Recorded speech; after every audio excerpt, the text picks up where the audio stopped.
Welcome to ஆத்யம் cinemas. இன்னைக்கு நாம 2026ல release ஆன லீ குரோனின் தி மம்மி அப்படின்ற சூப்பரான ஹாரர் த்ரில்லர் மூவியை தான் பார்க்க போறோம். இந்த படத்தோட ஸ்டார்டிங் சீன்ல ஒரு அழகான ஃபேமிலி கார்ல போய்கிட்டு இருக்காங்க. ஒரு ஹஸ்பண்ட், ஒய்ஃப், 3 பசங்க. அந்த அப்பாவும் பசங்களும் ஜாலியா பாட்டு பாடிக்கிட்டே வராங்க. அந்த ஒய்ஃப் தான் கார் ஓட்டிட்டு வராங்க. அவங்க ரொம்ப அப்செட்டா இருக்காங்க. டக்குன்னு மியூசிக் பிளேயர் ஆஃப் பண்ணிட்டு எனக்கு தலைவலிக்குது, எல்லாரும் அமைதியா வாங்க அப்படின்னு சொல்றாங்க. அந்த அம்மா சொன்ன மாதிரி எல்லாரும் அமைதியா அவங்க வீட்டுல வந்து சேர்றாங்க. வீட்டுல இவங்க கூண்டுல ஒரு பறவையை வளர்ப்பாங்க. அவங்க வரும்போது நிறைய திங்ஸ் எல்லாம் வாங்கிட்டு வந்திருப்பாங்க. அதுல அந்த பேர்ட்ஸுக்கு போடுற ஃபுட்டு இருக்கும். இவங்க குடும்பத்துல இருக்கிற குட்டி பொண்ணு அந்த பறவைக்கு சாப்பாடு போடலாம்னு சொல்லி அதை எடுத்துட்டு வந்து கூண்டுல பார்த்தா அந்த கூண்டுல ஃபுல்லா ரத்தமா அந்த பறவை செத்து கிடக்கும். அந்த பொண்ணு பயத்துல அலறி எல்லாரையும் கூப்பிடுறா. அவங்க அம்மா வந்து அந்த பறவையை கையில எடுத்து பசங்களா இங்க இருங்கன்னு சொல்லிட்டு அவங்க ஹஸ்பண்டை மட்டும் கூட்டிட்டு வீட்டு பின்னாடி ஒரு இடத்துக்கு போறா. அந்த ரூம்ல போய் பார்த்தா பிரமிடு மாதிரி ஒரு சின்ன ஷேப் இருக்கு. அது பக்கத்துல அண்டர் கிரவுண்ட் போறதுக்கு ஒரு டோர் இருக்கும். அந்த டோரை ஓபன் பண்ணி ஹஸ்பண்ட் அண்ட் ஒய்ஃப் 2 பேரும் அந்த பாதாள அறைக்கு போறாங்க. அந்த பாதாள அறையில ஆதி காலத்துல மம்மிங்களை எல்லாம் போட்டு வைக்கிற ஒரு சவப்பெட்டி இருக்கு. அப்போ ஒய்ஃப் சொல்லுவா, அதுக்கான நேரம் வந்துருச்சு, நாம இப்ப இதை திறந்து பார்க்கணும் அப்படின்னு சொல்லுவா. ஒருவேளை அந்த பறவை இறந்ததுதான் அதுக்கான சிக்னல் போல இருக்கு. சவப்பெட்டி சைடுல 4 பக்கமும் ஒரு கொக்கியை போட்டு அந்த சவப்பெட்டியை திறக்கிறாங்க. இப்ப ஒய்ஃப் கையில இருந்த விளக்கு எடுத்துட்டு போய் மெல்லமா அந்த சவப்பெட்டி உள்ள எட்டி பாக்குறா. அப்ப ஹஸ்பண்ட் கேட்பான், அது எந்திரிச்சிருச்சான்ட்டு. திடீர்னு பார்த்தா அந்த விளக்கு அணைஞ்சிரும், ஒரே இருட்டாயிரும். ஹஸ்பண்ட் உடனே அவன் கையில அந்த லைட்டர் எடுத்து விளக்க பத்த வைக்கிறான். ஹஸ்பண்ட், அது எந்திரிச்சிருச்சான் அப்படின்னு கேட்பான். ஒய்ஃப் இல்லன்னு சொல்லிட்டு திரும்பி ஹஸ்பண்ட பாப்பா. திடீர்னு பார்த்தா அந்த மம்மி உயிர் வந்து எந்திரிச்சு கத்த ஆரம்பிச்சிரும். ஒய்ஃப் பயந்துருவா. கண்ணிமைக்கிற நேரத்துல அந்த சவப்பெட்டியை தூக்குறதுக்காக அவங்க மாட்டி வச்சிருந்த சங்கிலி அறந்து வந்து ஹஸ்பண்டோட தொண்டையில மாட்டி அப்படியே அவனை தூக்கிரும். ஒய்ஃபால ஒண்ணுமே பண்ண முடியாது. ஹஸ்பண்ட் அங்கேயே துடி துடிச்சு இறந்துருவான்.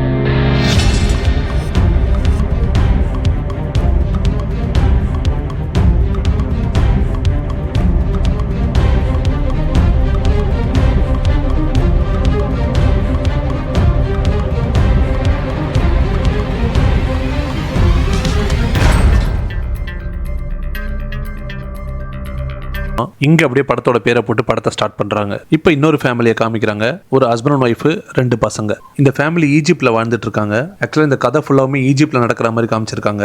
இந்த அப்பா அந்த பொண்ணுக்கு டாட் லாங்குவேஜ் சொல்லி கொடுத்துட்டு இருப்பாரு. இது என்னன்னா, இப்போ ஒரு சத்தம் எழுப்புனாங்கன்னா டக் டக் டக் டக் டக் டக் டக் அப்படின்னு சொன்னாங்கன்னா ஒரு டக்குக்கும் ஒரு மீனிங் இருக்கும். அப்படி ஒரு மொழி இருக்கும். அந்த மொழியை வந்து அவங்க அப்பா அந்த பொண்ணுக்கு சொல்லி கொடுத்துட்டு இருப்பாரு. நான் ஏன் இந்த சீனை இவ்வளவு டீட்டெயிலா சொல்றேன்னா, டாட் லாங்குவேஜ் வச்சு பின்னாடி பெரிய ட்விஸ்ட் இருக்கும். படத்தோட சுவாரஸ்யத்துக்கு அதுதான் பெரிய காரணமா இருக்கும். அதனாலதான் சொல்றேன். வீடியோ கண்டினியூவா பாருங்க, சூப்பரா இருக்கும். இவர்தான் நம்ம படத்தோட ஹீரோ. ஈஜிப்ட்ல இருக்க ஆர்கியாலஜி டிபார்ட்மெண்ட்ல ஒரு ஜேர்னலிஸ்டா ஒர்க் பண்ணிட்டு இருக்காரு. தொல்பொருள் சம்பந்தமான நடக்கிற ஆராய்ச்சிகளை பத்தின கட்டுரைகள்லாம் எழுதி ஒரு வெளியிடுறத இவரோட வேலை. பசங்க 2 பேரும் படிச்சுக்கிட்டே இருப்பாங்க. இப்ப ஹஸ்பண்ட் போய் பக்கத்து ரூம்ல இருக்கிற ஒய்ஃபை போய் பாக்குறாரு. இவங்க ஒய்ஃப் பிரெக்னெண்டா இருக்காங்க. ஒய்ஃப் கிட்ட சந்தோஷமா பேசிக்கிட்டு இருக்கும் போது பார்த்தா வெளியில இருந்து பயங்கரமான சவுண்ட் கேட்கும். என்னன்னா, படிக்கிறதுக்கு விட்டுட்டு வந்த 2 பசங்களும் பயங்கரமா அடிச்சுக்கிறாங்க. 2 பசங்களையும் அப்பா அம்மா சமாதானப்படுத்துறாங்க. ஆனா பொண்ணு மட்டும் சமாதானம் ஆகாம கோச்சுக்கிட்டு அவளோட டாய்ஸ் எடுத்து பின்னாடி இருக்க தோட்டத்துக்கு போய் உட்காந்துக்கிறா. கோச்சுக்கிட்டு வந்து இந்த பொண்ணு தோட்டத்துல அவளோட பொம்மைகள் எல்லாம் பாத்துக்கிட்டு இருக்கும் போது அந்த தோட்டத்தோட வேலி கிட்ட வந்து ஒரு பொம்பளை வந்து இந்த பொண்ணு கிட்ட பேச்சு கொடுக்குறா. ஃபர்ஸ்ட் சீன்ல ஒரு ஹஸ்பண்ட் ஒய்ஃபை காமிப்பாங்கல்ல, அந்த ஒய்ஃப் தான் இந்த பொண்ணு கிட்ட வந்து பேச்சு கொடுக்குறா. அந்த பொண்ணு கிட்ட பேசிக்கிட்டு மேஜிக் எல்லாம் காமிச்சு அந்த பொண்ணை சந்தோஷப்படுத்துறா. அந்த பொம்பளை குழந்தைக்கு ஒரு சாக்லேட் கொடுக்குறா. அந்த குழந்தையும் வாங்கிக்கிறா. இன்னொரு மேஜிக் காமிக்கிறேன்னு சொல்லிட்டு ஒரு ஆப்பிள் பழத்தை எடுத்து கையில கொடுக்குறா. அந்த பொண்ணு அந்த ஆப்பிள் பழத்தை கையில வாங்கி பார்க்கும்போது எதிர்பார்க்காத நேரத்துல அதுல இருந்து ஒரு வண்டு வந்து அந்த பொண்ணோட வாய்க்குள்ள போயிடுது. அந்த குழந்தையால கத்த கூட முடியல, அப்படியே தொண்டையை பிடிச்சிட்டு அங்கேயே விழுந்துடுறா. இதுதான் சான்ஸ். அந்த பொம்பளை அந்த வேலியை கட் பண்ணி அந்த குழந்தைய தூக்கிட்டு அங்கிருந்து கடத்திட்டு போயிடுறா. அவங்க அப்பா ஒரு போன்ல இருப்பாரு. போன் பேசி முடிச்சிட்டு ரூம்ல வந்து பார்த்தா பையன் டிவி பார்த்துக்கிட்டு இருப்பான். என்னடா பொண்ணை காணுமேன்னு தேடிக்கிட்டே வருவாரு. பார்த்தா தோட்டத்துல விளையாடிட்டு இருந்த பொம்மை எல்லாம் கிடக்கும். பக்கத்துல அந்த வேலி ஓபன் ஆயிருக்கும். அவருக்கு ஏதோ தப்பா படுது. அந்த வேலி வழியா பூந்து வெளியில வந்து ரோட்ல சுத்தி முத்தி பாக்குறாரு, கத்துறாரு. எங்கேயுமே குழந்தைய காணும். கொஞ்சம் தூரம் தேடிக்கிட்டே ஓடுறாரு. ஏதோ ஒரு பொம்பளை தோல்ல துணியை போட்டு தூக்கிட்டு ஓடுற மாதிரி பாக்குறாரு. இப்ப ஹீரோக்கு டவுட் வந்துருது, கண்டிப்பா அவரோட குழந்தையா தான் இருக்கும், அந்த பொம்பளை தான் கடத்திக்கிட்டு போறான்ட்டு விரட்டிக்கிட்டே பின்னாடியே ஓடுறாரு. அந்த பொம்பளை வேகமா ஒரு சந்தா பூந்து ஓடிக்கிட்டே இருக்கா. இந்த நேரத்துல ஈஜிப்ட்ன்றனால பயங்கரமான மணல் புயல் ஒண்ணு வரும். நம்ம ஹீரோ அதுல மாட்டிப்பாரு. அந்த கேப்ல அந்த பொம்பளை அந்த குழந்தை எங்க தூக்கிட்டு ஓடுனான்னு கண்டுபிடிக்க முடியாம மிஸ் பண்ணிடுவாரு. உடனே ஹஸ்பண்ட் அண்ட் ஒய்ஃப் 2 பேரும் போய் போலீஸ்ல கம்ப்ளைண்ட் கொடுக்குறாங்க. உங்களுக்கு இங்கிலீஷ் தான் பேச தெரிஞ்சனால இங்கிலீஷ் பேச தெரிஞ்ச ஒரு அரபிக் இன்ஸ்பெக்டர் இவங்க கேஸ் ஹேண்டில் பண்றதுக்கு அப்பாயின்மெண்ட் பண்றாங்க. இவங்க என்ன நடந்துச்சுன்னு எல்லாத்தையும் விலாவரியா அந்த போலீஸ் இன்ஸ்பெக்டர் கிட்ட எல்லாத்தையும் எக்ஸ்பிளைன் பண்றாங்க. அவங்களும் கம்ப்ளைண்ட் வாங்கி வச்சுக்கிறாங்க. ஆனா ஒன்னும் நடக்கல. 8 வருஷம் ஆயிடுச்சு, இன்னும் அந்த பொண்ணை கண்டுபிடிக்க முடியல. இப்ப 8 வருஷம் கழிச்சு இந்த ஃபேமிலியை காமிக்கிறாங்க. ஹஸ்பண்ட் அண்ட் ஒய்ஃப், ஒரு பையன். அவங்க ஃபர்ஸ்ட் காமிக்கும் பிரெக்னெண்டா இருப்பாங்கல்ல, அந்த குழந்தைய பிறந்து கொஞ்சம் பெரிய பொண்ணா இருக்கும். இவங்க நம்ம ஹீரோயினோட அம்மா. நைட் எல்லாரும் ஒண்ணா உட்காந்து டின்னர் சாப்பிட்டு முடிக்கிறாங்க. இங்க அப்படியே சீன் கட் ஆகுது. ஈஜிப்ட்ல வேற ஒரு இடத்துல ஈஸ்டர்ன் டெசர்ட்ல ஒரு பையனை காமிக்கிறாங்க. சைக்கிள் ஓட்டிட்டு வரான். அப்படின்னு பார்த்தா அவன் சைக்கிளோட செயின் கண்டிடும். உட்காந்து செயின் மாட்டிக்கிட்டே இருக்கும் போது அதுல இருந்து ஒரு பிளேன் கிராஷ் ஆகி கொஞ்சம் தூரத்துல அப்படியே டம்முன்னு விழுது. அந்த சத்தம் கேட்டு அந்த பையன் அங்க ஓடி போய் பாக்குறான். பிளேன் கிராஷ் ஆகி பிளேன்ல வந்து 2 பேருமே செத்து போய் கிடப்பாங்க. பக்கத்துல இந்த படத்தோட ஸ்டார்டிங்ல காமிப்பாங்கல்ல ஒரு மம்மி, அந்த சவப்பெட்டி விழுந்து கிடக்கும். அந்த பையன் அங்கிருந்து தலை தெரிச்சு ஓடுறான். அங்க அப்படியே சீன் கட் ஆகுது. போலீஸுக்கு விஷயம் தெரிஞ்சு அந்த சவப்பெட்டி ஆர்காலஜிக்கல் டிபார்ட்மெண்ட்டுக்கு கொடுத்து அனுப்புறாங்க. அங்க இருக்க 2 ஆராய்ச்சியாளர்கள் அதை திறந்து பாக்குறாங்க. அந்த சவப்பெட்டிக்குள்ள இதர்ல ஏதோ மந்திர எழுத்துக்கள்லாம் பொறிக்கப்பட்டு பாடி ஃபுல்லா சுத்தி வச்சு ஒரு மம்மி இருக்கும். இந்த ஆராய்ச்சியாளர்கள் கொஞ்சமா அந்த லெதர் ரேப் எல்லாம் எடுத்து அதெல்லாம் என்னன்னு பாத்துக்கிட்டே இருக்காங்க. பொறுமையா முகத்துல இருக்கிற கட்டெல்லாம் எடுத்து பார்த்தா அது ஒரு பெண் சடலம். திடீர்னு பார்த்தா அந்த மம்மிக்கு உயிர் வந்து கத்த ஆரம்பிச்சிரும். சவப்பெட்டிலே தொல்ல ஆரம்பிச்சிரும். அங்க அப்படியே சீன் கட் ஆகுது. இப்ப நம்ம ஹீரோட ஃபேமிலியை காமிக்கிறாங்க. நம்ம ஹீரோக்கு ஒரு போன் வருது. போன் எடுத்து பேசினா அந்த பக்கத்துல இருந்து பேசுறவரு, உங்க பொண்ணு கிடைச்சிட்டா, அவ உயிரோட தான் இருக்கா அப்படின்னு சொல்றாங்க. ஹீரோக்கும் ஹீரோயினுக்கும் பயங்கரமான சந்தோஷம். ஒரே ஆனந்த கண்ணீர் வருது அவங்களுக்கு. ஒய்ஃப் 2 பேரும் வேகமா கிளம்பி போறாங்க அவங்க பொண்ணு இருக்கிற இடத்துக்கு. அந்த பொண்ணை காமிக்கிறதுக்கு முன்னாடி ஒரு டாக்டர் வந்து ஹீரோயின் கிட்ட பேசுறாரு. கேட்டிக்கு பயங்கரமான காயங்கள் பட்டிருக்கு. சவப்பெட்டிலே அவளை ரொம்ப வருஷம் அடைச்சு வச்சனால அவ சித்தபிரம பிடிச்ச மாதிரி இருக்கா. நினைவு வரும் போதெல்லாம் அவளை கட்டுப்படுத்தவே முடியல. ரொம்ப ஆக்ரோஷமா நடந்துக்கிறா. அவளுக்கு நாங்க நிறைய நேரம் அவளை கட்டுப்படுத்துறதுக்காக மயக்க மருந்து கொடுக்க வேண்டி இருந்துச்சு. நீங்க அவகிட்ட ரொம்ப பாசமா நடந்துக்கங்க. அவளுக்கு எதுவும் பழைய நினைவு இல்லாத மாதிரி தெரியுது. நீங்க தான் அவளுக்கு நினைவெல்லாம் வர வைக்கணும். சத்தம் போடாதீங்க, அதிர்ச்சி ஆகாதீங்க, அவங்களே அழுகாதீங்க, கத்தாதீங்க அப்படின்னு நிறைய அட்வைஸ் கொடுக்குறாரு. ஹீரோக்கும் ஹீரோயினுக்கும் அவங்க பொண்ணை பார்த்தோன்னு பயங்கரமான ஷாக். நமக்கே பெரிய ஷாக். என்னன்னா, குழந்தையா காணாம போன பொண்ணு இந்த ஆர்கியாலஜி டிபார்ட்மெண்ட்ல ஒரு மம்மியை கண்டுபிடிப்பாங்கல்ல, அந்த மம்மியே இந்த பொண்ணு தான். யார் அந்த குழந்தைய அப்படி பண்ணாங்க, எதுக்காக அப்படி பண்ணாங்க, இதுக்கு பின்னாடி என்ன இருக்கு, இதெல்லாம் தான் மீதி படமே. இனிமே தான் படம் போக போக பயங்கர சுவாரஸ்யமா இருக்கும். என்னதான் பொண்ணு கிடைச்ச சந்தோஷமா இருந்தாலும் பொண்ணு இந்த நிலைமையில பார்த்தோன்னு 2 பேரும் மனசுடைஞ்சு போயிடுறாங்க. அன்னைக்கு ஹீரோயின் கேட்டிய வீட்டுக்கு கூட்டிட்டு வந்துடுறாங்க. அதே நேரத்தில் கேஸை இன்வெஸ்டிகேட் பண்ண போலீஸ்காரமா ஹீரோயினை பார்த்து இப்படி அவங்க பொண்ணை கண்டுபிடிச்சாங்கன்னு எக்ஸ்பிளைன் பண்றாங்க. அவங்க அந்த சவப்பெட்டியோட போட்டோவை காமிச்சு, இது ரொம்ப பழமையான சவப்பெட்டி, 2000-3000 வருஷமா இதை பயன்படுத்திக்கிட்டு இருக்காங்க. இடத்துல பிளெயின் ஆக்சிடென்ட் ஆச்சுன்னு எங்களுக்கு கம்ப்ளைண்ட் வந்தது. அங்க போய் பார்த்தா அதுலதான் எங்களுக்கு இந்த சவப்பெட்டி கிடைச்சது அப்படின்னு சொல்லுவாங்க. அப்ப ஹீரோ சொல்லுவான், யார் என் பொண்ணை கடத்தி இந்த சவப்பெட்டியில அடைச்சு வச்சதுன்னு கண்டுபிடிங்க. பொண்ணு கிடைச்சிட்டா இதோட கேஸை முடிச்சிடாதீங்க. இந்த குற்றத்துக்கு பின்னாடி யார் இருக்கா, ஏன் இப்படி எல்லாம் பண்றாங்க, இனிமே இன்னொரு குழந்தை இது மாதிரி பாதிக்க கூடாதுன்னு சொல்றாரு. போலீஸ்காரமும் கண்டிப்பா நாங்க இன்வெஸ்டிகேஷன் தொடருவோம் அப்படின்னு சொல்லிட்டு கிளம்புறாங்க. அன்னைக்கு ராத்திரி எல்லாரும் சாப்பிட்டு முடிச்சதுக்கு அப்புறம் கேட்டியோட பெட்ரூம்ல எல்லாரும் நின்று கேட்டியை பார்த்துக்கிட்டு இருக்காங்க. கேட்டியோட பாட்டி அவளுக்கு பிரேயர் பண்றாங்க. அவங்க பிரேயர் பண்ணும்போது கேட்டிக்கு என்னவோ ஆகுது. அவங்க பிரேயர் பண்ணி முடிச்சு ஆமேன் அப்படின்னு சொன்ன உடனே கேட்டி வேகமா போய் அவங்க மூஞ்சில இடிச்சிடுறா. அவங்க நிலத்தடு மாதிரி கீழே விழுந்துறாங்க. கேட்டியாலே அவளோட பாடி அவளால கண்ட்ரோல் பண்ண முடியல. பயங்கரமா தூக்கி தூக்கி போடுது அவளை. பயங்கர ஆக்ரோஷமா கத்த ஆரம்பிச்சது. அப்பதான் டாக்டர் சொன்னது ஹீரோயினுக்கு ஞாபகம் வருது. அவங்க பேக்ல வச்சிருந்த இன்ஜெக்ஷனை கொண்டு வந்து கேட்டிக்கு போடுறாங்க. அப்படியே கேட்டி மயக்கமாயிடுறா. எல்லாருக்கும் பயங்கரமான அதிர்ச்சி. கேட்டிக்கு என்னாச்சு, ஏன் அப்படி பண்றான்ட்டு. எல்லாரும் தூங்குனதுக்கு அப்புறம் ஹீரோ பேஸ்மெண்ட்ல அவனோட ரூம்ல கேட்டியை கண்டுபிடிக்கும் போது எடுத்த போட்டோஸ் எல்லாம் போலீஸ்காரமா கொடுத்தது அவனுக்கு ஞாபகம் வரும். அதெல்லாம் எடுத்து பார்த்துக்கிட்டு இருப்பான். அதுல இருந்து ஏதாவது க்ளூ கிடைக்குதா அவனுக்குன்ட்டு. ஆனா ஒன்னும் பிடிபடாது அவனுக்கு. ஹீரோ அந்த போட்டோஸ் எல்லாம் பார்த்துட்டு ஹீரோயினை தேடிக்கிட்டு வருவாரு. ஹீரோயின் கேட்டியோட ரூம்ல தூங்கிட்டு இருப்பா. ஆனா பக்கத்துல கேட்டி இருக்க மாட்டா. ஹீரோயினை எழுப்பி கேட்டி எங்கன்னு சொல்லி கேட்பா. இப்ப 2 பேரும் சேர்ந்து கேட்டியை தேட ஆரம்பிக்கிறாங்க. அதே நேரத்துல இந்த பக்கம் பார்த்தா 2 பசங்களும் தூங்கிட்டு இருக்க ரூம்ல பயங்கரமான சத்தம் கேக்குது. பசங்க வீட்டுக்குள்ள ஏதோ மிருகம் வந்துருச்சு நினைச்சு பயந்துகிட்டு கையில கட்டையும் லைட்டும் வச்சுக்கிட்டு அவங்க ரூம்ல நின்னுட்டு இருக்காங்க. பசங்களோட ரூம்ல இருக்க ஒரு கபோர்ட்ல இருந்து பயங்கரமா சவுண்ட் வந்துகிட்டே இருக்கும். ஹீரோயினுக்கும் அந்த சவுண்ட் கேட்கவே இந்த சவுண்ட் கேக்குதுன்னு தேடிக்கிட்டே பசங்களோட ரூமுக்கு வராங்க. கபோர்ட்ல இருந்தா சவுண்ட் வருதுன்னு தெரிஞ்சுக்கிட்டு அந்த கபோர்டை திறந்து பாக்குறா ஹீரோயின். அந்த கபோர்டு வழியா உள்ள போய் பார்த்தா கேட்டி எங்க மூலையில உட்காந்து ஏதோ பண்ணிக்கிட்டு இருப்பா. ஹீரோயினை பார்த்தோன்னு கேட்டி அங்க இருந்து வேகமா ஓட ஆரம்பிச்சிடும். ஹீரோயின் அதையே துரத்திக்கிட்டே போறா பின்னாடியே. ஹீரோக்கு புரிஞ்சிருச்சு வேற வழியில போய் கேட்டியை பிடிக்கலாம்னு சொல்லிட்டு ஹீரோ வேற ரூம்ல இருக்கிற கபோர்டு வழியா உள்ள வரான். ஒரு மூலையில பார்த்தா கேட்டி உட்காந்து எதையோ சாப்பிட்டுக்கிட்டு இருப்பா. ஹீரோயின் 2 பேரும் கிட்ட போய் என்னன்னு பாப்பாங்க. தூத்துல ஓடுற பூச்சி தேளு இதெல்லாம் பிடிச்சு சாப்பிட்டுக்கிட்டு இருக்கிறத பார்த்து உங்களுக்கு பயங்கரமான அதிர்ச்சி ஆயிடும். கேட்டிய 2 பேரும் வலுக்கட்டாயமா பிடிச்சு கொண்டு வந்து அவளை வாந்தி எடுக்க வச்சு ரூம்ல கொண்டு போய் படுக்க வைப்பாங்க. மறுநாள் ஹீரோ பசங்களை எல்லாம் ஸ்கூல்ல கொண்டு போய் விடலான்ட்டு கார் எடுத்துட்டு தன்னோட வீட்டு கேட்டை திறந்து கிளம்புவாங்க.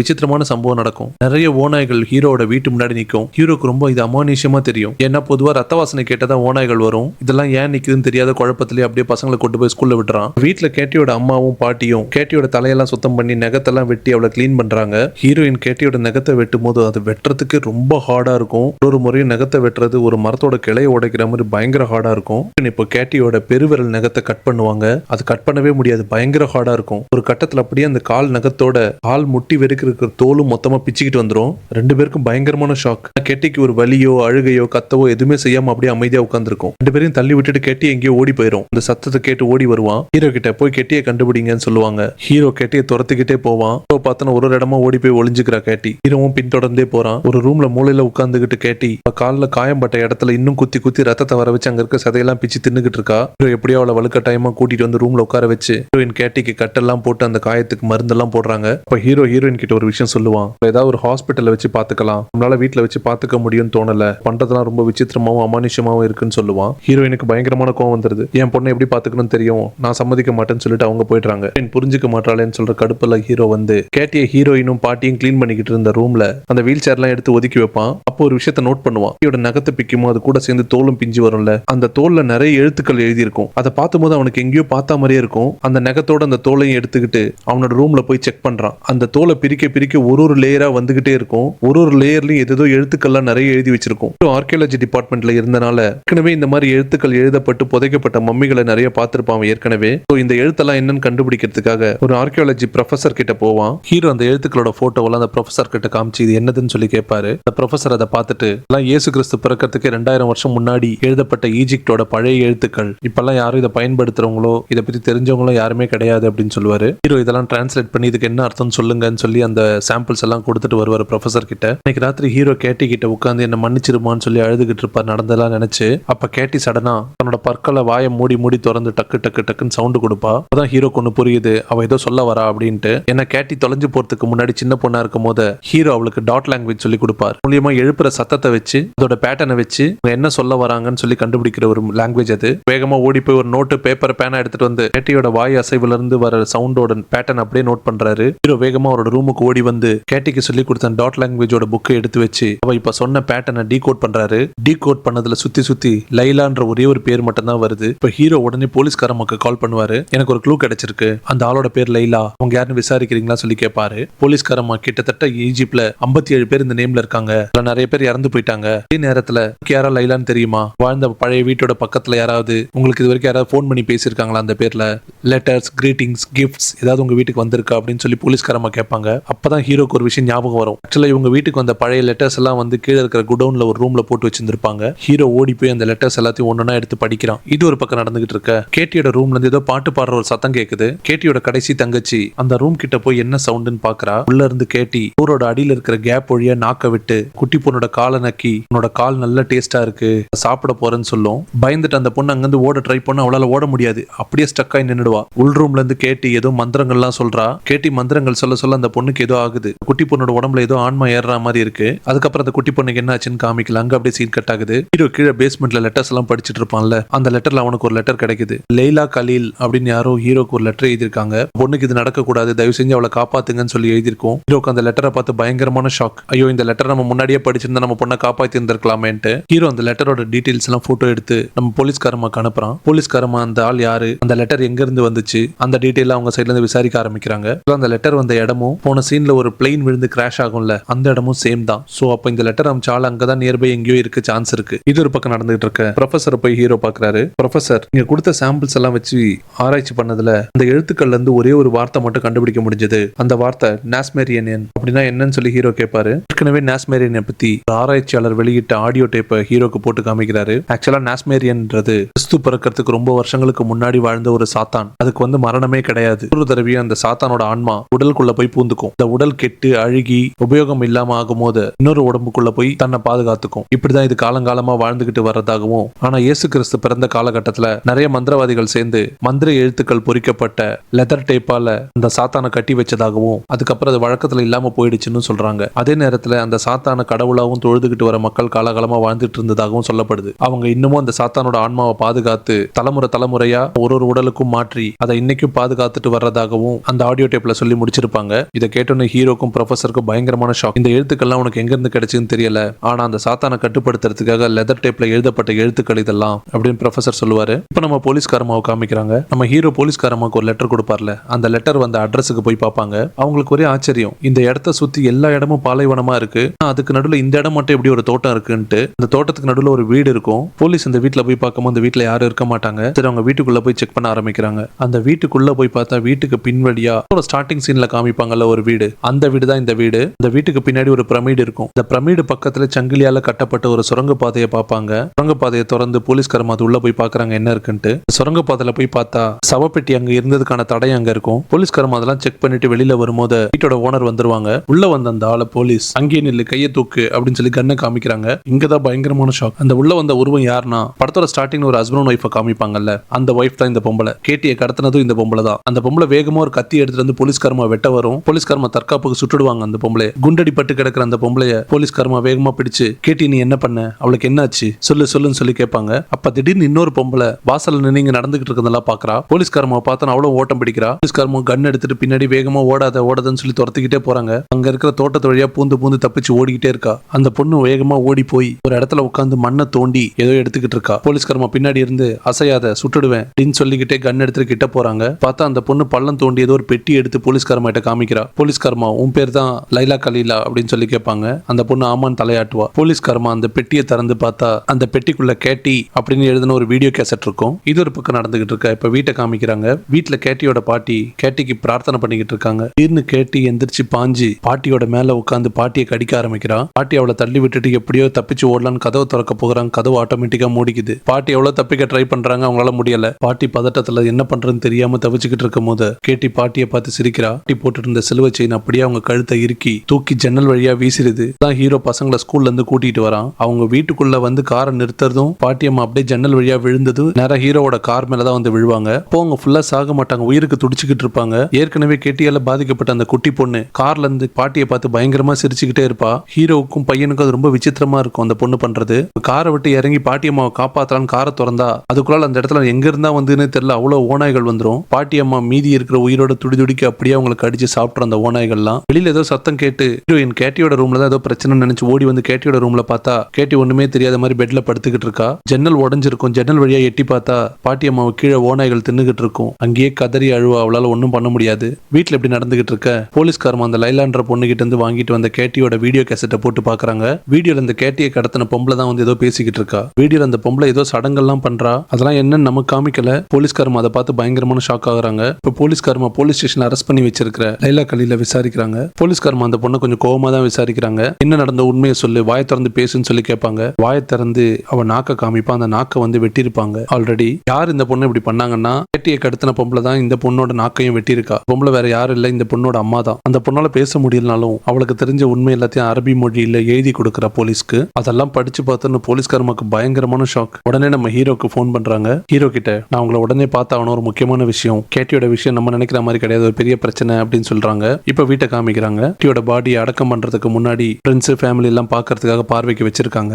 எல்லாரும் துக்கம் அனுசரிச்சிட்டு இருக்கும் போது கெட்டியோட ரூம் கிட்ட அவன் தம்பி உட்கார்ந்திருப்பான். கெட்டியோட ரூம்ல ஏதோ சத்தம் கேட்கும். கெட்டியோட தம்பி செபாஸ்டியன் அவ ரூம் கிட்ட வந்து என்ன சத்தம் வருதுன்னு காது வச்சு கேட்பான். திடீர்னு சத்தம் நின்னுடும். ஒண்ணு இல்லைன்னு நினைச்சு கிளம்புவான். ஆனா உள்ள இருந்து கேட்டி செபாஸ்டியன் கிட்ட பேச ஆரம்பிக்கும். கேட்டி இப்ப செபாஸ்டியன் கிட்ட தயவு செஞ்சு கதவை திறந்து விடு, நானும் உங்க குடும்பத்துல ஒருத்தி தானே, என்ன ஏன் இந்த மாதிரி பூட்டி வச்சிருக்கீங்கன்னு சொல்லி கெஞ்சி கேட்கும். செபாஸ்டியன் அதெல்லாம் நம்பாம அவனோட ரூமுக்கு ஓடி போய் கதவை சாத்திக்கிறான். ஆனா கேட்டி பேசுறது அவன் காதுல கேட்டுக்கிட்டே இருக்கு. என்ன செஞ்சாலும் அந்த சவுண்ட் மட்டும் நிக்கவே மாட்டேங்குது. எனவே அந்த குட்டி பொண்ணுக்கு ஏதோ மந்திரம் பண்ணிட்டா கேட்டி. இப்ப செபாஸ்டியனையும் ஏதோ பண்ணிட்டா. இது ஒரு பக்கம் நடந்துகிட்டு இருக்க. கீழே கேட்டியோட கடைசி தங்கச்சி இன்னும் வேம்பயர் மாதிரி அந்த சாவுக்கு வந்த ஒரு ஆளை போட்டு கடிச்சு பிச்சு அவனோட ரத்தத்தை குடிக்க ஆரம்பிக்கிறா. ஹீரோவும் ஹீரோயினும் அந்த பொண்ணை பிடிச்சி எவ்வளவு கட்டுப்படுத்த ட்ரை பண்றாங்க. இந்த சமயத்துல கேட்டி அவ இருக்கிற ரூமோட கீழ் கூரையை பிச்சுக்கிட்டு வந்து சவப்பெட்டியில படுத்திருக்கிற பாட்டியோட தொண்டைய கடிச்சு ரத்தத்தை உறிஞ்சு குடிக்கிறா. சதையெல்லாம் பிச்சு திங்கிறா. கண்ணிமிக்கிற நேரத்துல எல்லாமே நடந்துரும். ஹீரோயின் அதை நேருக்கு நேரா பாத்துருவா. அவளுக்கு பயங்கரமான ஷாக். போய் எவ்வளவு கேட்டியை தடுக்க ட்ரை பண்ணுவா. ஹீரோயினால முடியாது. ஹீரோயினே தள்ளி விட்டுடுவா. சாவுக்கு வந்தவங்க எல்லாம் தப்பிச்சு ஓடிடுவாங்க.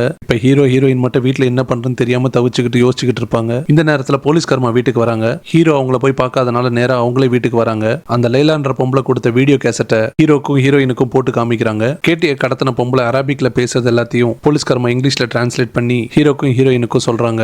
இந்த பொம்பளை அந்த வீடியோல என்ன சொல்றானா, அங்க வாழ்ற ஊர்ல அழிவுக்கான அறிகுறிகள் தெரிய ஆரம்பிச்சிருச்சு. அப்படின்னா நாஸ்மேரியன் சாத்தான் உயிர் பெற்று திரும்ப வருது பூமிக்கு அப்படின்னு நம்புறாங்க. இந்த பொம்பளையோட குடும்பம் தான் காலாகாலமா வம்சாவளியா அந்த நாஸ்மேரியன் சாத்தானை வந்து கட்டி வச்சிருந்திருக்காங்க மந்திரத்தால. அதை எப்படி பண்ணுவாங்கன்னா, குழந்தைகள் இல்ல ரொம்ப நாள் உயிர் வாழக்கூடிய ஆரோக்கியமான உடம்புள்ள ஆட்களை பிடிச்சு அந்த சாத்தான ஒரு உடல்ல இருந்து இன்னொரு உடலுக்கு மாத்திருவாங்களாம். அதற்கான பிரத்யேகான மந்திரங்கள்லாம் சொல்லி அந்த சாத்தான ஒரு உடல்ல இருந்து இன்னொரு உடலுக்கு மாத்திருவாங்களாம். அதுக்கப்புறம் அந்த மந்திர எழுத்துக்கள்லாம் வச்சு அந்த சாத்தான மம்மி மாதிரி கட்டி போட்டுடுவாங்க. ஆனா கொஞ்சம் காலங்களுக்கு அப்புறம் அந்த உடல் ஃபுல்லா அழிஞ்சதுக்கு அப்புறம் அந்த சாத்தான் திரும்பவும் வெளியில வருமா. அப்ப இதே மாதிரி ஒரு சடங்கு செஞ்சு திரும்பவும் அதை வேற உடலுக்கு மாத்தி கட்டி போட்டுருவாங்களாம். இப்படிதான் இவங்க காலகாலமா பண்ணிட்டு வந்துட்டு இருக்காங்க. இப்ப ஏன் இந்த பொம்பளை இதை வீடியோவா ரெக்கார்ட் பண்ணி வைக்குதுன்னா, இந்த பொம்பளைக்கு அடுத்து வர தலைமுறையினர் இதை பார்த்து தெரிஞ்சுப்பாங்க, அவங்களும் இந்த சடங்கை ஃபாலோ பண்ணுன்றதுக்காக தான் இப்படி பண்ணிருக்குன்னு சொல்றாங்க. இப்ப அந்த சடங்கு எப்படி பண்றாங்கன்னு காமிச்சு அதையும் வீடியோல ரெக்கார்ட் பண்ணி வச்சிருக்காங்க. ஏற்கனவே அந்த சாத்தான் இருக்கிற ஒரு மம்மியோட பாடியை படுக்க வச்சிருக்காங்க சவப்பெட்டியில. அதோட முகம் பார்த்த மாதிரி சிலுவையில கட்டின மாதிரி கேட்டியை கட்டி படுக்க வச்சிருக்காங்க. அந்த சடங்கு செய்யற எல்லாருமே அவங்களோட முகத்தை மூடி வச்சிருக்காங்க. அந்த பொம்பளை மந்திரம் சொல்ல சொல்ல இறந்த மம்மியோட உடல்ல இருக்கிற சாத்தான் அப்படியே கேட்டியோட உடம்புக்கு மாறிடுது. உடனே கேட்டியோட உடம்ப மந்திர எழுத்துக்களால கட்டி அந்த சவப்பெட்டியில போட்டு மூடிடுறாங்க. இதெல்லாம் ஹீரோ ஹீரோயினால பார்க்கவே முடியல. பயங்கரமா கதறி அழுகுறாங்க. இது ஒரு பக்கம் நடந்துகிட்டு இருக்க. கேட்டி ஆல்ரெடி வீட்டுல இருக்க 2 குழந்தைகளையும் வசியம் பண்ணி வச்சிருக்கா. போலீஸ்காரமா இப்ப ஹீரோ ஹீரோயின் கிட்ட கேட்டியோட உடம்புல இருக்கிறது ஒரு பயங்கரமான பயங்கரமான சாத்தானோட தீய சக்தி, அது அந்த சவப்பெட்டியை விட்டு வெளியில வந்திருக்க கூடாது, ஏதாவது பண்ணி அவளை காப்பாத்தணும்னு சொல்றாங்க. இது ஒரு பக்கம் நடந்துகிட்டு இருக்க. ஆக்சுவலா வீடியோ பார்க்கும்போது அந்த வீடியோல அந்த பொம்பளை சொன்ன மந்திரங்கள்லாம் இந்த கேட்டியும் கேட்டிருக்கோம். அதை கேட்டு அதுக்கு பயங்கரமான சக்தி வந்துருது. தோல்ல ஆல்ரெடி ஒட்டி வச்சிருந்த மந்திர எழுத்துக்கள் எல்லாத்தையும் பிச்சு போட்டு பயங்கர ஆக்ரோஷமா கத்துது. ஹீரோ இதையெல்லாம் பார்த்து உறைஞ்சு போய் உட்கார்ந்துருக்கான். அவனுக்கு ஒரு சுயநினைவே இல்லாம ஆயிட்டான். கேட்டியோட ரூம்ல சத்தம் கேட்கறதுனால ஹீரோயின் ஓடி போய் அந்த ரூமை திறக்க ட்ரை பண்றாங்க. போலீஸ்காரமாவும் ஹீரோயின் பின்னாடி என்ன நடக்குதுன்னு பார்க்க போறாங்க. இப்ப இன்னொரு அதிர்ச்சியான விஷயம் நடக்கும். காலையில கேட்டி பாட்டியோட பாடியை போட்டு கடிப்பா இல்ல, இப்ப பாட்டி அம்மாவும் பேயா மாறிடுறாங்க. எப்படியோ பாட்டி அம்மா கிட்ட இருந்து எஸ்கேப் ஆகி ஹீரோ கேட்டியோட ரூம் கிட்ட வரான். அதுக்குள்ளால கேட்டிக்கு உலகத்துல இருக்கிற மொத்த கேட்ட ஆத்மாவோட சக்தியும் உடம்புல ஏறிடுது. கதவு ஆட்டோமேட்டிக்கா திறக்கும். ஹீரோ மேல பாஞ்சு ஹீரோவோட கழுத்தையே பிடிச்சு கடிக்கிறா. ஹீரோயினும் போலீஸ்காரமாவும் கேட்டியை பிடிச்சு ஹீரோ எப்படியோ காப்பாத்த ட்ரை பண்றாங்க. அவங்களால முடியல. கேட்டி போலீஸ்காரமா ஒரே தள்ளி விட்டுரும். போலீஸ்காரமோட தலை செவுத்துல முட்டி படிக்கட்டுல உருண்டு விழுந்து மயக்கமாயிரும். ஹீரோயினால தனியா ஒண்ணுமே பண்ண முடியாது. அப்பதான் உங்களுக்கு ஞாபகம் வரும், கேட்டி எப்பயாவது ஆக்ரோஷமானா அவளுக்கு போடுறதுக்கு ஒரு இன்ஜெக்ஷன் வச்சிருப்பாங்கல்ல, அந்த இன்ஜெக்ஷன் எடுத்துட்டு வராங்க போடலான்ட்டு. அதுக்குள்ள செபாஸ்டியன் உடம்புல இருக்கிற ஆத்மா ஹீரோயினை பயங்கரமா தாக்குது. இப்ப ஹீரோயின் செபாஸ்டியன் கிட்ட மாட்டிக்கிட்டாங்க. ஹீரோ கேட்டி கிட்ட மாட்டிக்கிறான். போலீஸ்காரமா லேசா மயக்கத்துல இருந்து கண்ணு முழிச்சு பாக்குறாங்க. பாட்டியம்மா பேய் வந்து போலீஸ்காரமா முன்னாடி நிக்குது. சும்மா இல்லாம அதோட வாயில இருந்து உயிருள்ள ஒரு தேள் எடுத்து போலீஸ்காரமா வாயுல போட்டுடுது. அந்த தேள் போலீஸ்காரமாவோட தொண்டைக்குள்ள போயிடுது. அந்த தேள் போலீஸ்காரமோட தொண்டையை கிழிச்சுக்கிட்டு வெளியில வருது. போலீஸ்காரமா எப்படியோ கையை விட்டு அந்த தேளை எடுத்து வெளியில போட்டுரும் வாயுல இருந்து. போலீஸ்காரமாவில கத்தவோ யாரையும் உதவிக்கு கூப்பிடவோ ஒண்ணுமே பண்ண முடியல. அப்படியே தொண்டையை கை வச்சு பிடிச்சுக்கிட்டு தப்பிச்சு ஓடுறாங்க. இந்த பக்கம் செபாஸ்டியனுக்கும் ஹீரோயினுக்கும் நடக்கிற சண்டையில கட்டத்துல ஹீரோயின் கேட்டிக்கு போடலான்னு வச்சிருந்த இன்ஜெக்ஷனை எடுத்து செபாஸ்டியனுக்கு போட்டு செபாஸ்டியனை மயக்கமாக்கிறாங்க. இப்ப ஹீரோ கேட்டி கிட்ட இருந்து எப்படியோ தப்பிச்சு ஓடுறான். கேட்டி ஹீரோ விரட்டுது. போலீஸ்காரமும் தப்பிச்சு ஓடி வருவாங்கல்ல, ரெண்டு பேரும் சேர்ந்து ஒரு ரூம் குள்ள போயிருவாங்க. கதவை சாத்திடுவாங்க. ஹீரோ போலீஸ்காரமா கிட்ட கேட்பான், அந்த பொம்பளை சொன்ன வார்த்தை என்ன, அதை வச்சு நம்ம கேட்டியை கட்டுப்படுத்திடலாம், அதை சொல்லுங்கன்னு சொல்லுவாங்க. ஆனா இப்ப பிரச்சனை என்னன்னா, போலீஸ்காரமாக்கு தொண்டையில காயம் பட்டிருக்கு. தேள் உள்ள போய் அவங்களால பேச முடியாது. ஹீரோ வேற ஒரு பிளான் பண்றான். கேட்டி கதவை திறந்துகிட்டு வேகமா ஹீரோவை தாக்க வரும். ஹீரோ கேட்டியை விடாம கட்டி பிடிச்சுக்கிறான். போலீஸ்காரமா எப்படியோ கஷ்டப்பட்டு தொண்டையை பிடிச்சுக்கிட்டு அந்த மந்திரத்தை சொல்றாங்க. அந்த டைம் ஹீரோயினும் அங்க வரா. ஹீரோயினை பார்த்து, என்ன மன்னிச்சிட்டு எனக்கு வேற வழி தெரியல அப்படின்னு சொல்லிட்டு அந்த நாஸ்மேரியன் சாத்தான ஃபுல்லா அவனோட உடம்புக்குள்ள வாங்கிக்கிறான். அப்பதான் கேட்டியை காப்பாற்ற முடியும்ன்றதுக்காக செய்யறான். அந்த சாத்தானோட ஆத்மா ஃபுல்லா ஹீரோட உடம்புக்குள்ள ஏறணும்னு ஹீரோ அப்படியே மயக்கடிச்சு விழுந்துடுறான். ஹீரோயின் கிட்ட போய் பார்த்தா கேட்டி நல்ல மாதிரி கண்முழிச்சு அம்மான்னு சொல்லி கூப்பிடுவா. ஹீரோயினுக்கு பயங்கரமான சந்தோஷம். அதே நேரத்துல ஹீரோ சாத்தானால பாதிக்கப்பட்டு மயக்கமாய் கிடக்குறான். ரெண்டு குட்டி பசங்களும் குணமாயிடுறாங்க. அவங்களுக்கும் ஒண்ணும் இல்ல. ஹீரோட உடம்புல அந்த சாத்தானோட ஆத்மா போனதுக்கு அப்புறம் கேட்டியோட சேர்ந்து மத்த ரெண்டு பசங்களும் குணமாயிடுறாங்க. இப்ப ஹீரோவை எப்படி காப்பாத்த போறாங்கன்னு தெரியல. ஆனா படத்துல அருமையான ட்விஸ்ட் தான். முந்தின சீன்ல போலீஸ்காரமா அந்த மந்திரம் செய்யற பொம்பளைய சுடுவால, அந்த பொம்பளை சாகல. அந்த பொம்பளை ஹாஸ்பிட்டல்ல வச்சு ட்ரீட்மெண்ட் பார்த்துட்டு இருக்காங்க. இப்ப நம்ம ஹீரோயின் ஒரு நர்ஸ் மாதிரி வேஷம் போட்டுக்கிட்டு ஹாஸ்பிட்டலுக்கு வந்து அந்த பொம்பளைக்கு ஒரு மயக்க ஊசி போட்டுடுறாங்க. போலீஸ்காரமா ஹீரோவை ஒரு வீல் சேர்ல வச்சு கொண்டு வரா அந்த ரூமுக்கு. இப்ப என்ன பிளான் பண்றாங்கன்னா, போலீஸ்காரமா மந்திரம் சொல்லி நம்ம ஹீரோட உடம்புல இருக்க அந்த சாத்தான அந்த சூன்யக்காரி உடம்புல ஏத்தி விட்டுறாங்க. இதுல அடுத்த பார்ட்லாம் வருமா என்னன்னு தெரியல. ஆனா இங்க அப்படியே படம் முடியுது. இன்னொரு தரமான வீடியோல சந்திக்கலாம். நன்றி. படம் சூப்பரா இருந்தது இல்ல? மம்மி படத்துல இது ரொம்ப டிஃபரெண்டான படம். எனக்கு ரொம்ப பிடிச்சிருந்தது. உங்களுக்கு பிடிச்சிருந்தா லைக் பண்ணுங்க, கமெண்ட் பண்ணுங்க, உங்களோட ஃப்ரெண்ட்ஸ் அண்ட் ஃபேமிலிக்கு ஷேர் பண்ணுங்க. இன்னொரு தரமான வீடியோல சந்திக்கலாம். நன்றி.